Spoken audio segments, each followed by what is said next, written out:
Le site François Mitterrand de la Bibliothèque nationale de France nous accueille aujourd'hui pour célébrer le livre.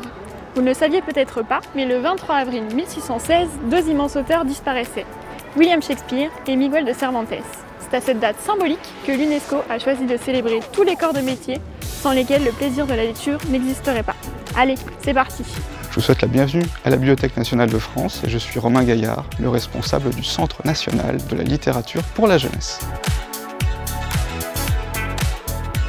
Aujourd'hui, c'est la journée mondiale du livre et du droit d'auteur, une journée qui célèbre le plaisir d'écrire et le plaisir de lire. On a fréquemment l'impression que les jeunes ne lisent plus. Certes, ils y consacrent moins de temps, mais en fait, ils sont de plus en plus nombreux à lire et de plus en plus nombreux à aimer lire également. La littérature de jeunesse, qui est une vraie littérature, elle commence dès la naissance jusqu'aux grands ados. L'émission Mon Service, le Centre national de la littérature pour la jeunesse, c'est de procéder à l'analyse critique de tout ce qui est publié chaque année en France.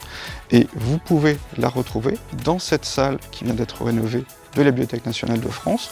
Vous pouvez venir avec votre famille, avec vos frères, vos sœurs, pour découvrir toutes les nouveautés en matière de documentaires, de romans, de bandes dessinées et de mangas. En bibliothèque aujourd'hui, on ne fait pas qu'emprunter des livres. Ce sont aussi des lieux de vie, des lieux de sociabilité. On va également y rencontrer des auteurs, des artistes. Ce sont également des endroits où on va accéder à Internet, prendre en main des contenus, des ressources où on peut se former et développer ses compétences tant culturelles que pratiques. Dans la salle de la BNF, dédiée à la littérature jeunesse, en ce moment, vous trouverez en présentation des livres qui illustrent l'exposition dédiée à l'Apocalypse, ainsi qu'une sélection consacrée à la romancière Marion Brunet, qui a reçu ce mois-ci l'Astrid Lindgren Memorial Award, l'équivalent du prix Nobel en matière de littérature jeunesse. Il ne vous reste plus qu'à fêter le livre et surtout n'oubliez pas de lire un petit peu chaque jour.